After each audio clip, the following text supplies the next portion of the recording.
Today, it's Edwin's Monday evening property rant.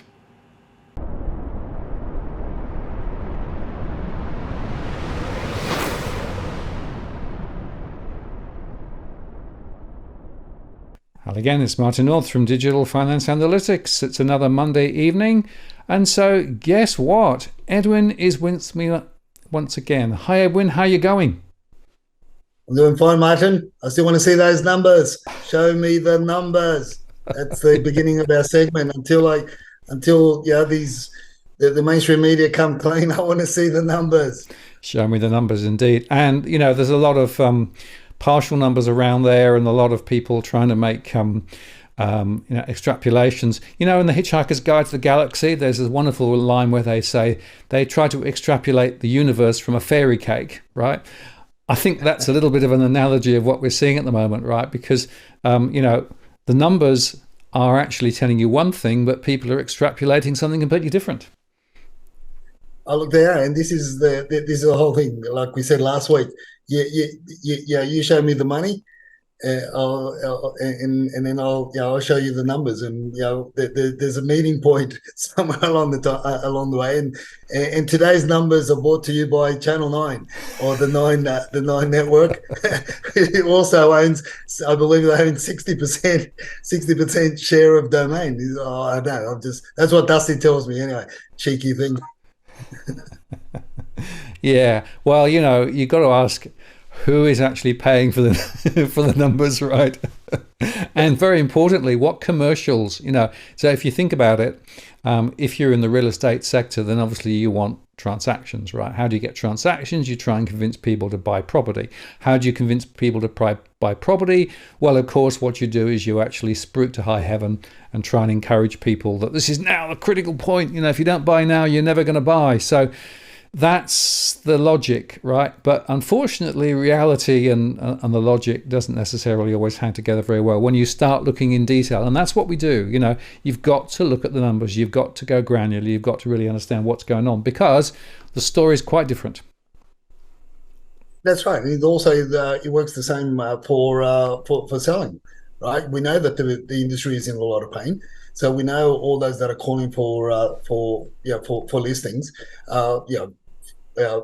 First and foremost, are going to be Domain and REA, because their revenue is probably cut down from about $2.4 billion per annum to under $2 billion, and they've got to account to the shareholders.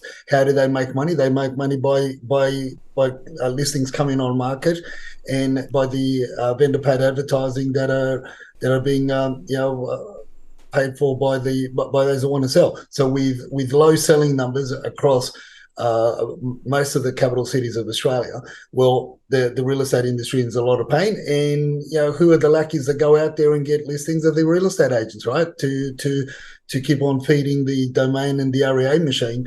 And unfortunately, we've been used and abused, and hence the reason why I keep on saying, Martin, watch this space, because it's only a matter of time before the big beasts that we created. When I say we, the industry, the stakeholders in the industry, the real estate agents, we created since late 90s till now. We've just been feeding these big machines now that are going to basically eat the industry's lunch. And my prediction is out there. It'll be more or less like a Purple Bricks 2.0, because it's something that the prize is on that marketing budget of that we spend, or in the good times we were spending close to 15 point something $billion annually across Australia, which is a hell of a lot of money. So when you compare that to what they're currently making or not making, well, the grass is greener on the other side, and my money's still on the main portals, reaching out and eating our lunch. But here we are. There's we're not hearing in the mainstream. We're not hearing from Domain. We're not hearing in the REA articles. We're not really hearing in the mainstream how many people are leaving the industry, because that's a no-no. We want to hear the fact that you need to list your property on market, regardless of the fact whether or not you've got somewhere to go after you sell. regardless of the fact that you may not have anywhere to go, I should say, or regardless of the fact that you can't even get a rental in the area where you want to basically stay and continue your residence for one reason or another. So these are the things. So we're not told those stories, but they are starting to push that. Call it fear mongering, call it false flags, call it whatever you want to call it. I just go back to the basics, and that's just the listings on market, numbers. People that are actually pursuing the auction campaigns, and and at the end of the day, regardless of what the mainstream media say, which we'll talk a little bit more later on as well, is the banks aren't letting go of the properties for below what the reserves are and what the market is dictating at the moment, Martin. Very good point. And of course, this article here from Nine News in Perth, you mentioned Nine earlier on, all about repossessions. Again, it's part of that same agenda, isn't it? Trying to get properties on the market. And if you look at the properties in possession, they're still very low. If you look at it compared even 5 years ago, it's still pretty low. And interestingly, as we'll see later, a lot of the ones that are actually being shifted at the moment are more to do with the failure in the commercial sector over COVID rather than what's happened since interest rates have risen. So there's a big lag between people actually up stumping and, what's going on at the moment. So in a way, focusing in on these repossessions and what have you is really missing the point, isn't it? Yeah, look, it is. If anything, if you look at all the chatter, well, if you look at the chatter on Twitter and across other platforms, and you start picking out all the ones that the chatterers that get all excited about in the Twitter artsy that get all excited about the mortgagee in possession auctions, go back and find out what they got sold for. Go back and find out about the fact that in most cases, early this year and late last year, the mortgagee in possession properties, they got passed in, and because they didn't achieve the desired outcome, and the desired outcome was pretty much where the rest of the area was faring at the time, and in some cases. A couple of the ones that I attended and I was reporting on Twitter, they achieved even more than 5, 10, 7% more than the reserve on the day, because I was talking to the real estate agents, and you really, and because the competition is on. So I dare say, and I'm going to go out on a limb, Martin, and say that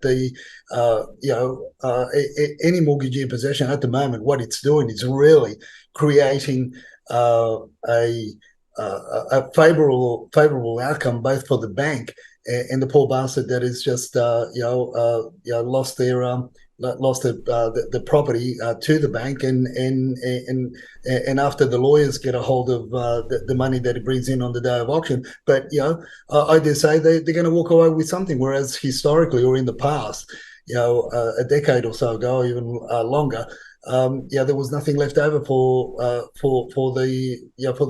person that the property was repossessed from. But nowadays, currently, at least over the last 12 months, are looking into mortgagee in possessions and auctions that have gone through mortgagee in possession. They've achieved fantastic results. In one or two cases, they've even broken the records for that type of property in the suburb.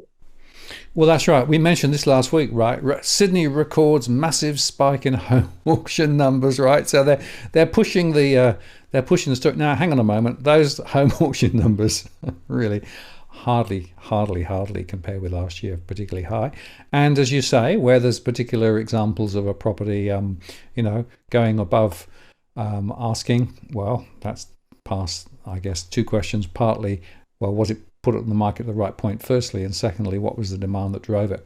But again, those get stressed to bilio, so we don't really get a very, very accurate story of precisely the what's really going on. But you've got to ask the question: who's paying? Yeah, look, exactly, Martin. And this is where we've got to be careful to where the so-called mortgagee sales are, and as you said, who's buying them, and more to the point, who's paying for these articles, because it's in these stories. So look, what I did today, right, and as I put up on that tweet, I said, yeah, basically show me the numbers. I've spent a couple of hours on going through the Supreme Court cases from January this year till August. They're the ones that have been determined. And what I found there across the board was, some exciting stuff. There's a matter there with there's even a matter there between Iconic Constructions and Blacktown Council. I thought that was rather interesting. I actually spent a bit of time, too much time reading that case. But yeah, there's developments, there developers. There's a couple of banks, matters with banks. So I had a closer look at those. One of them was, some bloke claiming, had the bank in the court and has gone all the way to the Supreme Court over different legal issues. And I thought it was interesting that this case started being heard in 2017. Hold on, let me just go back there. That Blacktown was the developer in 2017. Where are we? This was there were some private funding companies with second and third mortgage holders over developments. That was the interesting one that I wanted to share tonight, is with regards to. Where are we? Oh, here we go.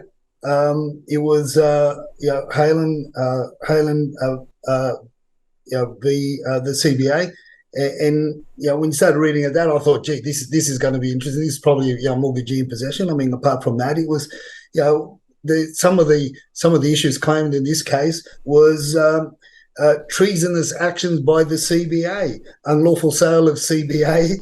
That was sanctioned by Bob Hawke back in the day when he was acting. And so bottom line is, Martin, in a long-winded way of telling our followers and what I read was a lot of the litigation on the cases that have been determined by the Supreme Court. Obviously, that is where banks, that is where mortgage holders, that is where go and basically get the power to take possession over the property or properties. Most of it is to do with developments. A lot of it's got to do with owners' corporations suing an owner for not paying the strata levies and special levies and so forth, and the determination on that. So, but there was nothing that struck me to say that it's your average mum and dad, in a lot of strife where the bank's going to take over the property and put the family on the street. But let me say this also, Martin, is look, you and I understand the fact that there's a lot of mortgage stress. We know that. We know there's a lot of mortgage stress. People are choosing, in a lot of cases, not to do without meals on a daily basis, not on a weekly basis. They're putting the young families or themselves through a lot of pain and a lot of stress in order to hold on and to pay pay down the mortgages or pay the bank, and to have some sort of a life and have a roof over their heads. We know that. I get that, but we're not seeing the repercussions of that yet. And what we are seeing, and I think what the mainstream media convoluted, and when they talk about residential properties, and we see residential properties being advertised on Domain or real estate portals for mortgagee in possession, it's really properties that are got some sort of commercial cross-collateralization with commercial loans, with developers, and at the end of the day, it's the residential holdings, but under commercial loans and developments and anything else but families. I can't imagine the CEOs, the CFOs of the banking organizations, sitting back in with a shandy or whatever or a brandy at night, sitting back smiling and waiting and hoping that they're the first ones the first ones to take a family through the Supreme Court and be front page news. I don't believe that to be the case. And they'll do whatever it takes to bend over backwards to keep them in the home. That's my personal opinion, but I am not seeing what other reporters and the Twitterati are posting out on the social media platforms. No, and it's worth just underscoring. Once a bank goes through all its processes and decides that it is going to foreclose, it can take years for that process to work through. And as I said earlier on, a lot of the stuff that's coming through at the moment relates to pre-COVID and COVID, where effectively commercial businesses with mortgages and with security that was actually linked on the family home got into difficulty. They're the ones at the moment that are being ground through. And again, I was talking to an insolvency practitioner quite recently, and they said, look, it can take 3 years, 4 years, 5 years to get this coming through. So the idea that you're going to see the banks foreclosing on mortgage holders that are just ordinary households at the moment, thanks to the interest rate rises, they're only a year old, is fanciful. Now, of course, that doesn't mean that there won't be some people who've actually got a decision that they can make themselves, because they actually, looking at their cash flow, are thinking, gee, this is going to get tough. But then you ask the other very, very important question, which we have to come back to. Yes, but where are you going to live? Because, of course, the option of moving to rental accommodation is pretty tough at the moment. And that means that there aren't many other options for people who actually get into this sort of bind. And so the bottom line is, many people will do their damnedest to hold on to their property and cut out other expenditures, and as you say, go without meals, go without medical treatment. I'm seeing that in my surveys at the moment, just to keep the mortgage or the rent being paid. And I think this is something that's really, really important for people to understand, right? This is not something that's going to blow up in the next few weeks. This is going to take a long, long time to run through. Interest rates are going to stay high, though, of course, into 2024 and probably in 2025. And that means that ultimately this may grind people down to the point where effectively they've got no choice. But in the meantime, the banks will do absolutely everything they can, extend the length of the mortgage, move on to interest only, pull out equity. I'm seeing quite a lot of equity being pulled out at the moment. So all of those things are in play. And again, this is not the story that the mainstream media are actually propagating at all. And therefore, it's quite easy to get deceived. It is, and this is why we're talking about it tonight. Also, is because some of the stuff that went on over the weekend, and this is this deception again. Look, everybody's got their own agenda, right? You can. I don't think you've earned the title of saint, or I've earned the title of saint just yet. I'm not saying we're not going to get there, Martin, but I'm just saying right at the moment we've all got our own agenda. But unfortunately, it's the agendas that get the greatest voice in the mainstream are the ones that, when you look at it a little bit closer as to why and their need, and unfortunately they've got the closest ties with the mainstream, and that's the stories that will sell and that will get a lot of traction across the board. So where I'm coming from in this is the fact that Tom, good old Tom Panels, he put out a tweet over the weekend, and he created a bit of banter, and he said, "Don't let the banks take control." I agree with him wholeheartedly on that. The house I auctioned this week for a poor family that was repossessed. Plan ahead and do everything you can do to try and hold it. But if you can't sell it yourself, and obviously that's leading on to other things. Look, a lot of what he's saying is true, but you look at the motivation behind it, and then you look at I quickly went through the domain portals, and I did a screenshot of what was being listed by with keywords of mortgagee and repossession, under offer or not, on the day, and I found zero zero properties. So, I mean, that to me, is already starting to contradict a lot of what the reports that we got from Nine and everybody else that we've been hearing over the weekend. Now, going back to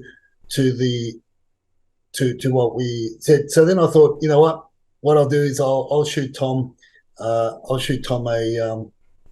text message and just to get a little bit more info, because obviously it's creating a bit of banter on the social media platforms. And I said, hey Tom, hope you're doing well. Saw your tweet, read the mortgagee sale / auction. Did you help the bank achieve a better sale price than the reserve? And are you able to disclose the suburb? Again, hope you're doing well. Next time you're in the western suburb, let me buy you lunch, blah, blah, blah, right? So he responded and said, can't disclose.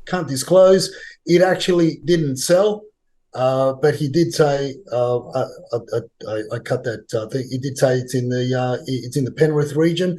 But the question is, Martin, why didn't it sell? Why didn't it sell? Everybody on Twitter and everybody on Facebook and everybody on a lot of the other social media platforms were telling the rest of the world that a mortgagee sale, a repossessed sale must sell. But why didn't it sell? Why didn't the ones in the over the previous 6 months and the previous 12 months that we've tracked over Twitter now, why didn't they sell?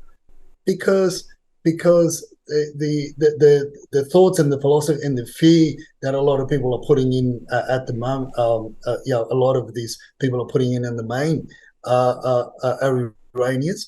And look, as much as we all hate the banks to an extent, but they are trying to act they have to act in the best interest of the clients at the end of the day, or the party, because they don't want to be sued and they don't want to be seen as doing the wrong thing. So what I've sent you is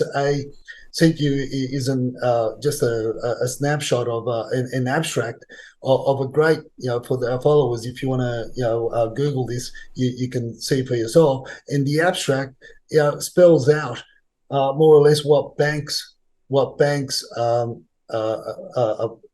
have to do when they take possession of a property, and how they must act. Because at the moment, no bank wants to be the first bank, the banking institution on the front page of the Sydney Morning Herald or the AFR, and with a family with holding suitcases on the street. They don't want to be that. They certainly don't want to that kind of publicity, and because it'll be detrimental to them and their shareholders, in my opinion. So this is where we've just got to be careful what we read, because again, as we're going to look further, the numbers are not reflecting what a lot of these people may be saying off the cuff for whatever agenda they have. We know what the mainstream media's agenda is. We know what who they support, what they own. Nine owns 60% of Domain. Then there's REA stories, which are in bed with Ray White. And the story keeps on unfolding. And show me the money, and I'll show you the numbers. Absolutely. And what's quite fascinating here, because you said you went through the listings to see whether there was actually possession, mortgagee in possession, for sale or whatever. So you went a bit further, right? And you actually spoken to a liquidator and said, well, has the rules changed? Because we're not seeing it. So it's quite fascinating. And then when you actually look at the conversation about that, right? Have the regs changed reselling a property that's repossessed?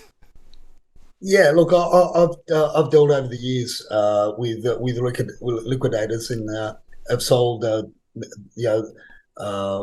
downsold developments, finished and uncompleted developments for liquidators, and this particular chap that he was a partner in a company, a big company, Grant Thornton in the city, and I still keep tabs with him. And I said, hey, mate, quick question for you. Have the regs changed? Reselling a property that is repossessed by the bank, as in, do liquidators acting for the for the what do on or agent for the listings or agents marketing the property as mortgagee sale or the like. And he responded. I mean, this guy. He knows his shit, right? He's really up there in knowledge about banking regulations, liquidations, the whole thing. And he says no changes. Should disclose if mortgagee in possession, or no changes. Or receivership sale as allows market to adjust, and no property must be sold. Also, must state in the sale of contract, which is a given. We know that. Then, because I had a bit of a discussion with a couple of other agents this morning about it, and this is something that Tarek brought up in a response to one of the tweets that I put up. And then I said, I thought so, but I have a dispute with an agent, as he is saying, no, don't have to, because it's not a material fact. And it's true, it's not a material fact. It doesn't say in our regulations that it's that we must disclose it in the marketing, because it is really not a material fact. Although the contract of sale will have the mortgage holder on title, and it'll be displayed on the front page anyway. So regardless of that fact, so going back to anything that's on domain and anything that's on real estate, if it was really up to the real estate agent, well, in most cases, they wouldn't. That in most cases, not now. In most cases, when there's a lot of listings, you don't want to market that, or you sort of try to get. You don't want to. You don't want to create a wrong sense of desperation. But right now, that has a counter effect, a good effect, because you get more people lobbying up to the auction thinking they're going to get a bargain, and they, it creates a lot more emotion. So it's the reverse of what a lot of people think it's happening. So then, I wrote back and I said, look, thought so. But I have a dispute with an agent, as he is saying, no, don't have to disclose because it's not a material fact, which is true. But I did say to him that maybe the case for our regulations, but the liquidator is under other regulatory obligations as well. And he responded by saying, agree with you. So because they run under different acts, they have different duties of care to perform, because they've still got a duty to the court as well. So and look, that's from the horse's mouth, right? So it's nothing that I've come up with, nothing that I've made up. This is what it is. So with that information, our viewers and our followers should be able to do a word search, on domain and on real estate, to see what really comes up, and then So you can't say that the mainstream can't say, oh yeah, but agents aren't disclosing that on domain and on the marketing. No, because they will be instructed, according to this liquidator, according to my mate here, that they will be instructed to disclose it on the marketing campaign, because they want to they want to be as transparent as possible and let the market adjust, and let the market know that the property, also they want to achieve a sale as well, because they don't want to hold on to the property for too long.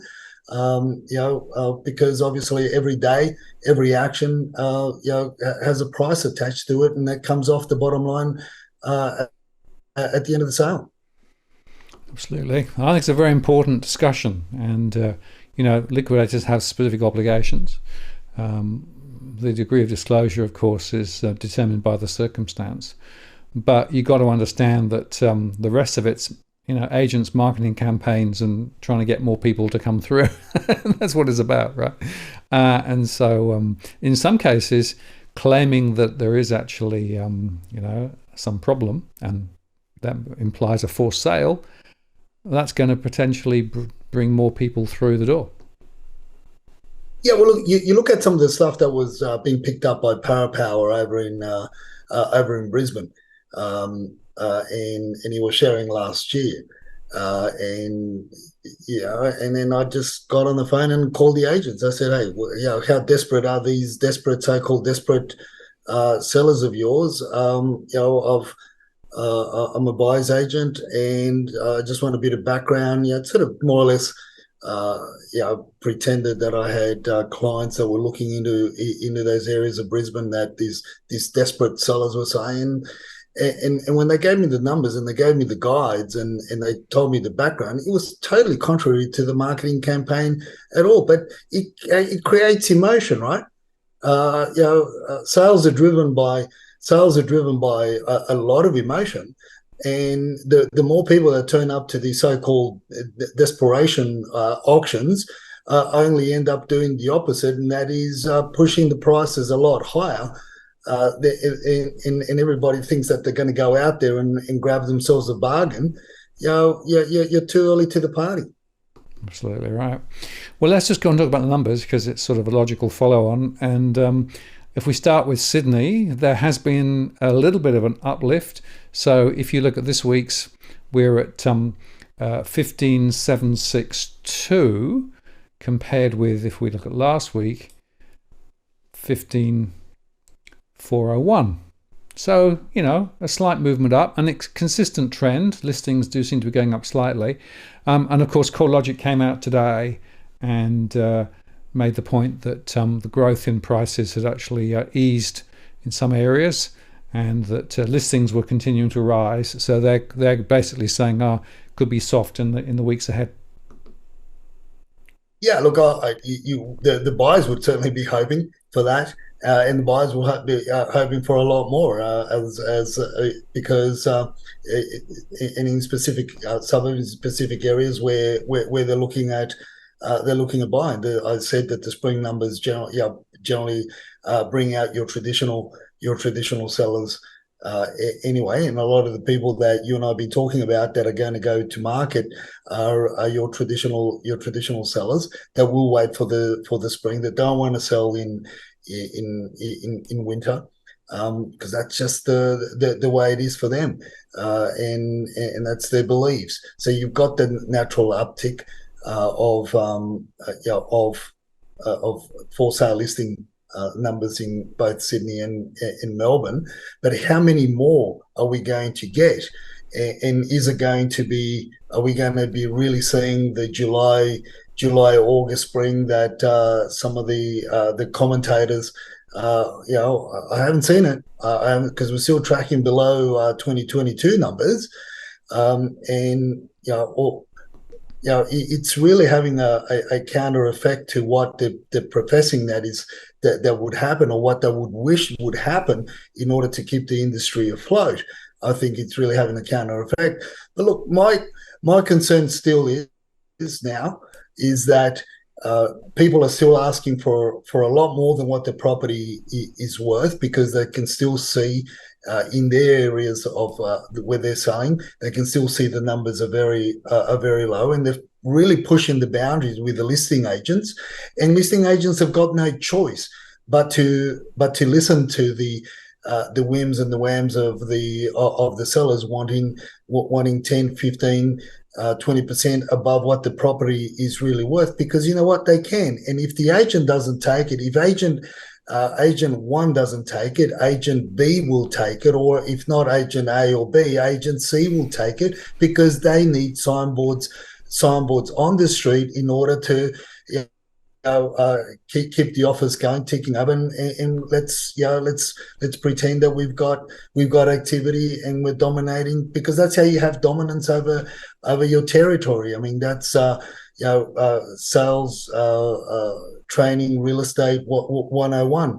The more signboards you have in your area of influence or in your territory, the more people are going to gravitate towards your offers. So this is why a lot of agents or agencies do very well in certain areas, but the majority are starving. Case in point, there are four offices in the Shire under the one I won't name the brand. There are 4 offices in the Shire. Across the board, they've got 18 real estate agents or selling agents, that is, across the 4 offices, and each one would have a PA attached to them. So you could really say there's 36 selling agents across the board. But the office is the dominant office in those suburbs of the Shire. But Martin, they've only got 8 freaking listings. So if they are the dominant agency for those suburbs in the Shire, what the hell is happening with the other 12 offices in each of those suburbs as well? 12. That's close to 60. Close to 60 offices across those 4 suburbs. They're starving. So this is the reality. This is where what people where we're at, but we're not hearing it in the mainstream. It seems like you and I are the only ones more or less talking about it. From time to time, other commentators pick it up, but they're only social media commentators that pick it up. But who knows? But that's where we are with the market. So it's not seeing those real upticks that we would like to see, particularly our clients would like to see. But we just got to be careful because there are still opportunities. There are still opportunities there. You just have to keep on search. Notwithstanding the point that we've also raised again that the mainstream haven't really spoken about, and that is the social media platforms, that are really also across the biggest ones that I've seen. Myself, obviously, is the WeChat chatter platforms where they're selling real estate that aren't listed on domain and real estate, and also the Vietnamese. I've spoken to a few groups, Indian groups, and I said, hey guys, the Vietnamese are doing it. The Chinese community are doing it. Why isn't the Indian community come up with something like a portal like this? And they just laughed. They don't know why. But we see that there's a lot more than a lot of people are aware of. There are a lot more properties available outside of the main portals than what we're seeing. So don't really know what the true numbers are, but look, you could add another 3 to 5% on those figures. Who knows? But there's certainly a lot of real silent listings out there, or not so much silent, but outside of domain and domain real estate. But we keep to the domain numbers because that's the benchmark that we've chosen. Over the last 3.5 years that you and I have chosen, and they're consistent, and they show. They're showing us what's happening, and nothing's really changed of late to stand out to get all excited about, as far as I'm concerned. Yeah, and if you look at Melbourne, so on the 31st of July, 22,599 properties. If we go on to look at them for the 7th of August, 22,864. So a slight uptick, but nothing dramatic, nothing to write home about again. No, but the interesting thing again is the point that we want to make there is that it's almost double the number of Sydney, right? Mm. And obviously after the policy changes of last week and the previous weeks, we could with a hell of a lot more listings on market, and that could really ramp up to the 30,000 by the end of spring. It's just a wait and see, and it depends on how many investors forego and let go of their investments because things are just getting very, very hard. These rental freezes that they're talking about, that's another can of worms that the government's are gonna open up, and I they say that Victoria is probably going to be first cab off the rank, but it's just one of those things, Martin. It's the migration, and where will they go to? Where will they go to is this the $64 million question. My money's on New South Wales, my money's on Sydney, and therefore that migration of people that will be cashed up will only keep on absorbing those numbers that come on. So going back to what we were talking about, those numbers across Sydney, um, I'm still somewhat not fearful, but I hope that we don't get into a Mexican standoff where people's expectations aren't going to be met, and potentially properties could sit on market with asking prices very very high, and the buyer's not willing to meet that. But sooner than later they'll come off market, and we could end up with a situation where we end up with a Mexican standoff. No party wants to meet halfway uh, because of the other situations as well. When you incorporate the no rentals, when you incorporate very little construction, it's just a wait and see. For us, it's a week by week exercise as to see what's happening in the specific areas that we're looking for our clients. Absolutely. Well, let's just quickly talk about the auction stats. Not really much to say. So this is the one from the 29th of July and the 5th of August. And if you trip over and look at the one for the 12th of August at the moment, it's a pretty similar story, isn't it? Yeah, it is. It's all, but yeah, we just share those for the sake of sharing. Nothing exciting. If anything, I think Catherine Cashmore was. I think I saw some tweets of Catherine Cashmore noting I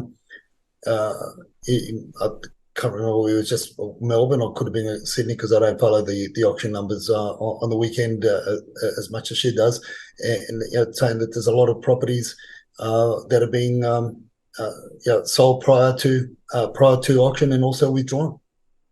So and that's where you get that those Mexican standoffs as well. When you end up with a lot more withdrawn because the buyers don't want to meet the vendor's expectations. But then again, it's also expectations that have been fired up or stoked by agents that take on silly listings, right? And whilst the numbers remain low, they can. Spot on. Yes, well, it's going to be a continuing story, I think. And talking about continuing stories, I think you can also say that about the rentals as well. Yeah, the rentals are actually a lot lower this week, Martin, than last week by a considerable amount of properties in retrospect. But like we said last week, there's a lot of activity will happen as the season starts warming up. Things across the board. Running a rent book, a rent roll for 18 years or so. You get to know the seasons where you get a lot of activity and you get less activity across the rental sphere. And winter seems to everybody seems to go into hibernation. And then when things start warming up, there's a lot of activity. But in this case, the activity is basically snapping up those properties that are on the market. But let's not forget, also, we still really haven't felt the full force of the current government's immigration policy, right? And so, it's a big drop. It's a noticeable drop. I would not be surprised if the mainstream don't pick up on what's happened from last month to this month in relation to rental numbers really taking a bit of a hit. And look, comparing it with last year, because this is the 1st of August 2022, where we had 11,344. So, it gives you a bit of a context as well, doesn't it? Yeah, we're tracking a lot. We're tracking less than what we're tracking, almost similar weeks to last year. It's scary. It's scary because last year we didn't have as much demand as what we have now, and nor did the new migrants didn't start piling in until the students didn't start piling in until the first quarter of this year. Yeah, good point. So, yep. Now let's just briefly touch on the WeChat chats because, well, there's a little bit of a disturbing theme coming through, isn't there? There is. We'll keep it brief. We won't say too much because it's basically the theme is war. There's some there's a lot happened last night. We in the around China with with I mean, they're calling all sorts of things, and and there's a bit of tension at the moment between mainland China and in America, and the a carrier also that they're alleging was attacked by drones deployed from US ships. So that's what they're all talking about. So there's not much to talk about. Other that's a sort of the chatter, not it's something that we could just leave it there, because it's really absolutely. Well, we'll see whether the thematics come back to property or not in coming weeks, right? Which takes us then to the tip of the week, which is a very important observation based on your earlier analysis. Look, but people have really got to understand that just because it's a mortgagee sale, they're not going to pick up a bargain. Not at this point in time. Not when the listing numbers are this low. If anything, we've seen the evidence is there. I can point to the evidence. Over the last six going back 12 months, that most of the properties are being sold under mortgagee. So they've achieved higher prices than the reserve, and they've achieved great results. So just because it says mortgagee sale, mortgagee in possession, at the moment, it's not. Don't think that the banks are just going to let it go because you've raised your hand and you want to pay $250,000 less than what the valuers put on the valuation report of $1 million, and you think you're going to walk away with it at $750. You can't think that way. You got to be prepared to compete, and you're not the only one. You'll find that you'll have a lot more competitors there as well. It is what it is in the meantime, because of all the other numbers. As I say, show me the numbers, and I'll get a very good idea as to what the outcomes are going to be, and we'll be closer to the truth there as to to what people have this illusion that they're going to get, and if you follow the mainstream media's narrative at the moment, that there's been double the amount of, potentially we're going to end up with double the amount of applications to the Supreme Court to hear matters of repossessions. Well, that may be so, but things aren't going to be determined for another 2 to 3 years. This is the nature of that beast, and that is that it's a sloth, and he walks very, very slowly. Justice is slow to walk in our country at the moment. Some may call it justice, others may call it injustice, but it's slow. The legal proceedings are very slow to walk.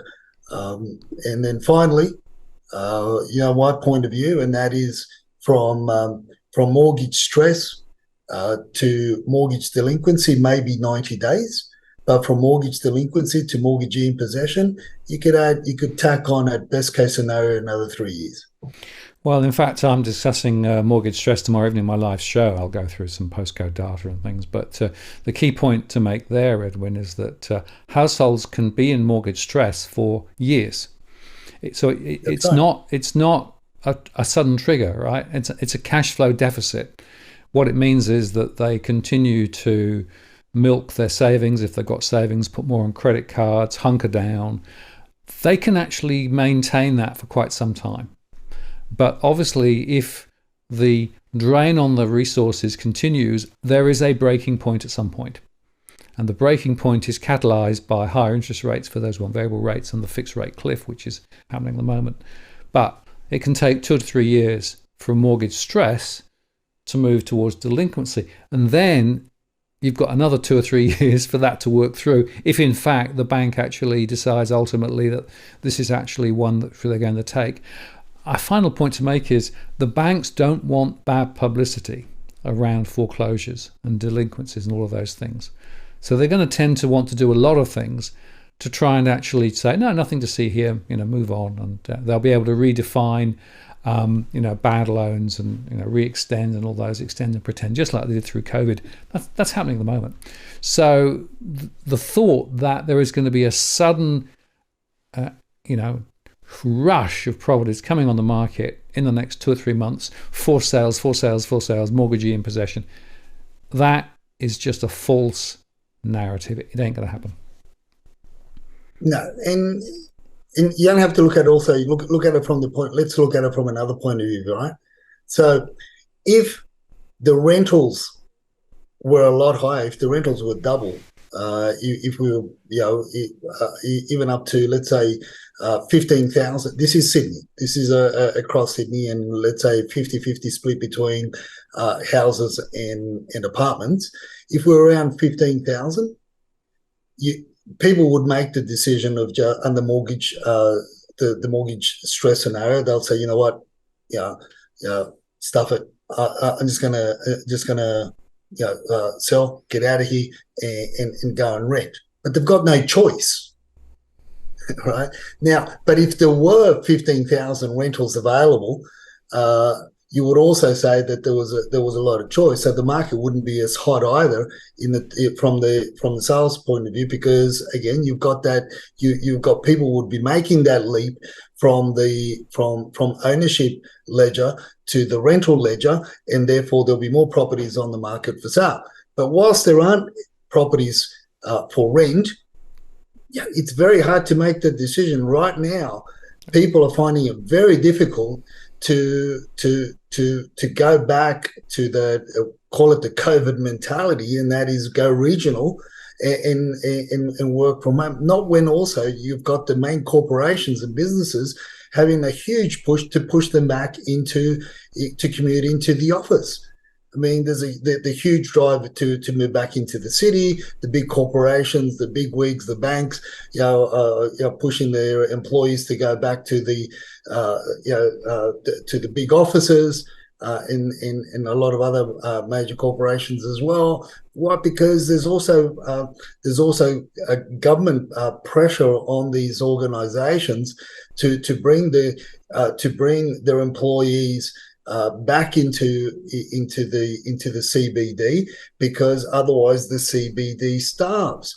I mean, when you start talking about low volumes of traffic going through the central, the stations in the city for people that are commuting to go to work.